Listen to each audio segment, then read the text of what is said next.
Mr Dunne.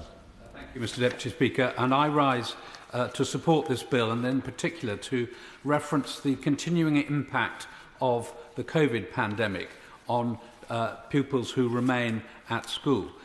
In talking to head teachers in the terms following closure of schools through the pandemic, it was brought to my attention that the absence from school compulsory as a result of the pandemic has led to some very worrying behaviours. A number of children have not returned to school as a direct consequence. And while they may be educated at home, the lack of ability to socialise amongst children, in particular when transitioning from primary school to secondary school, which sets the tone for their behaviour for older cohorts, is something that is breaking down, and that persists then for those children as they become teenagers and move into adult life. If they've not had the ability to learn how to deal with people of different age groups, it not just has an impact on their education,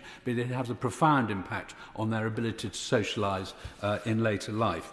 So I think this is a particularly timely bill to encourage attendance now, because we've gone through this period where there are still many children in secondary school, and most have come through primary by now, but into secondary school, who've been so badly affected through the pandemic.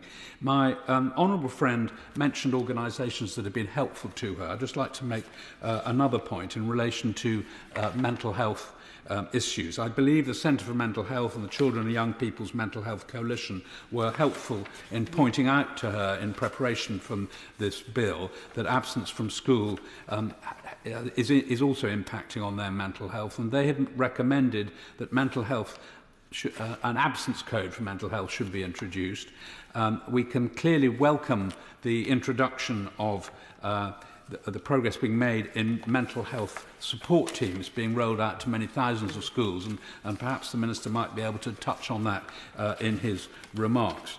I think the final point I would make is that the requirement in Clause 2 for schools to publish their attendance performance policy, the policy will help significantly in improving performance, because it will give head teachers and class teachers the ability to point out to parents that the policy is in place before students arrive at their school when they're selecting their secondary school, and to use it as a mechanism to explain to the parents of recalcitrant children that this is an absolute requirement of the school, and by being required to publish the policy and perhaps in due course publish the actual attendance figures, it will give them a tool that they currently lack.